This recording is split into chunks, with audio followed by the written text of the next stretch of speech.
ഇതിഹാസങ്ങളേറെ അരങ്ങുവാണ Brazilian മണ്ണിൽ ആരാധകർ ഏറെ പ്രതീക്ഷയോടുകൂടി കാത്തിരുന്ന പേരാണ് Neymar da Silva Santos junior. ബ്രസീലിന്റെ ആ മഞ്ഞ കുപ്പായത്തിൽ അയാളെന്നും ഒരത്ഭുതമായിരുന്നു. പക്ഷേ 3ഓളം വേൾഡ് കപ്പുകളിൽ ബ്രസീലിനായി അരങ്ങേറിയിട്ടും തന്റെ രാജ്യത്തെ ഇതുവരെ ലോകത്തിന്റെ നെറുകയിലെത്തിക്കാൻ അയാൾക്ക് സാധിച്ചിട്ടില്ല. 3 വേൾഡ് കപ്പുകളിലായി ബ്രസീലിന്റെ മഞ്ഞ ജേഴ്സി അണിഞ്ഞ ഫുട്ബോളിന്റെ സുൽത്താനെ ലോകകപ്പ് മൈതാനിയിൽ ഇനി നമുക്ക് കാണാനാകില്ല.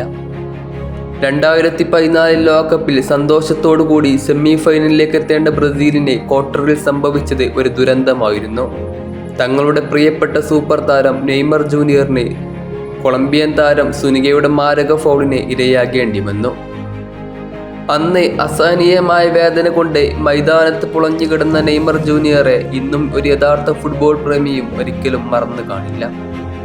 നെയ്മർ ഇല്ലാതെ സെമിയിൽ ഇറങ്ങേണ്ടി വന്ന ബ്രസീലിനെ സ്വന്തം നാട്ടിൽ ജർമ്മനി 7-1 തകർത്ത് തരിപ്പണമാക്കുമ്പോൾ വിങ്ങിപ്പൊട്ടുകയായിരുന്നു ബ്രസീലിയൻ ഫുട്ബോൾ. ആ സ്വർണ്ണ കിരീടം ഏറെ കിനാവ് കണ്ടുവന്ന ബ്രസീലിന് നിറ കണ്ണുകളോടെയായിരുന്നു മടങ്ങേണ്ടി വന്നത്. 2018-ലും 2022-ലും ക്വാർട്ടർ ഫൈനലിൽ ബ്രസീലിന് വീണ്ടും അടിതെറ്റി വീണു. എന്നാൽ ഇന്ന് തന്റെ അവസാന ആട്ടത്തിന് ഒരു ജനതയുടെ സ്വപ്നങ്ങൾക്ക് നിറം പകിട്ടേകാനാണ് അയാളും സംഘവും അമേരിക്കയിലേക്ക് പറന്നിറങ്ങിയത്. വെയിലേറ്റ് പൊള്ളുന്ന കാനറിയൻ സ്വപ്നങ്ങളിൽ അവർക്ക് മരുപ്പച്ച തീർക്കേണ്ടതുണ്ട്.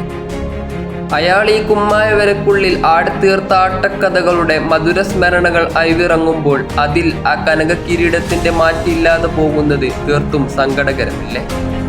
തന്റെ രാജ്യത്തിനായി എല്ലാം നൽകിയിട്ടും ഒരു കളിക്കാരന് തന്റെ ജീവിതത്തിൽ അണിയേണ്ട പല വേഷങ്ങൾ പയറ്റി നോക്കിയിട്ടും വിശ്വവിജയുടെ ആ പൊന്നിൻ തിളക്കമുള്ള കുപ്പായമണിയാൻ വിധി ഇനിയും അയാളെ അനുവദിച്ചിട്ടില്ല എങ്കിൽ കാലത്തിന്റെ കാവ്യനീതി എന്ന പദത്തിന് അർത്ഥമില്ല എന്ന് കരുതേണ്ടി വരില്ലേ? അങ്ങേ ആകാശസീമകളിൽ നിന്നും അനുഗ്രഹം ചൊരിയുന്ന ഫുട്ബോളിന്റെ രാജാവ് പെലെയും കിനാവ് കണ്ടത് മറ്റെന്താകാനാണ്? സുഗന്ധദ്രവ്യങ്ങൾ പൂശിയ കനക കിരീടം ഇനി അയാളുടെ ശിരസിലേറി നിർവൃതി അടയട്ടെ. ഇതിഹാസങ്ങളുടെ സ്പർശനങ്ങളാൽ ധന്യമാക്കപ്പെട്ട കനക കിരീടം ഇനി അയാളുടെ ചുംബനത്താൽ പുളകം കൊള്ളട്ടെ. വാങ്കണ്ടയിലെ സച്ചിനെ പോലെ, അഹമ്മദാബാദിലെ വിരാട്ടിനെ പോലെ, ലുസൈലിലെ മെസ്സിയെ പോലെ കാലം അയാൾക്കും ഒരു പൂർണ്ണത.